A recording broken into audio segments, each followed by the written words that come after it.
petite, une célébration réussie. Les fidèles de la paroisse Grâce Divine Topota 1 ont célébré ce dimanche 30 juin 2024 le 35e édition de Fête des Moissons dans une effervescence inébranlable.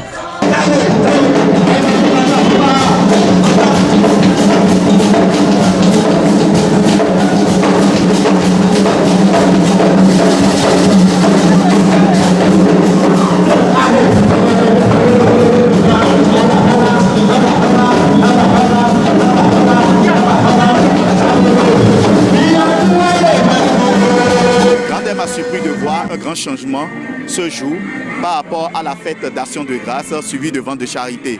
J'ai vu un grand changement, la fête elle est belle, c'est la 35e édition, je suis très content, nous sommes ensemble pour louer et glorifier Dieu. Ma joie elle est grande parce que c'est la première fois que les autorités de l'église, les dignitaires je veux dire, ont fait confiance à la jeunesse. Ils ont voulu essayer cette organisation de la jeunesse.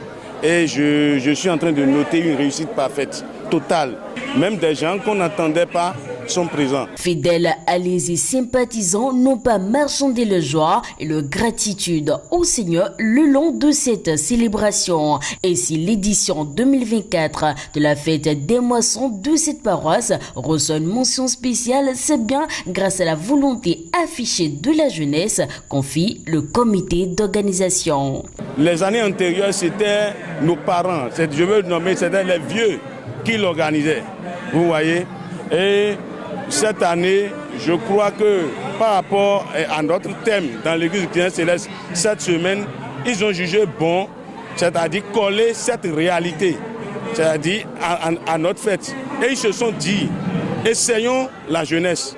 Et depuis hier soir, le chargé paroissial, je veux nommer Adjibi Paul, ne faisait que m'envoyer des félicitations. Depuis hier, par rapport au concert spirituel, vous allez voir des artistes qui ont fait leurs apparitions, notamment Raphaël Chei et d'autres artistes. C'est la première fois que nous invitons de grands artistes nationaux par rapport à une célébration comme ça. Donc on constate, regardez le temple aujourd'hui, vous allez constater qu'il y a aux devantures, il y a les carreaux là. Donc l'année passée, on n'avait pas mis les carreaux. Donc il y a un changement qui s'opère chaque année. Ça veut dire que ce que les fidèles font, ceux qui cotisent, nous sommes en train de contribuer à l'évolution, le développement, la construction du temple de Dieu. Les anciens, je ne les critique pas, mais ils sont au bout du tunnel. Il fallait qu'ils laissent la main aux jeunes pour que ça puisse gérer beaucoup de feu. C'est tout. Et puis ils prennent la relève et je crois que la parole va rester dans une dynamique. Autorités paroissiales, responsables à divers niveaux et fidèles sont-elles conviées à œuvrer pour la pérennisation de cet acquis. L'édric du christianisme céleste appelle la jeunesse. Nous sommes la relève.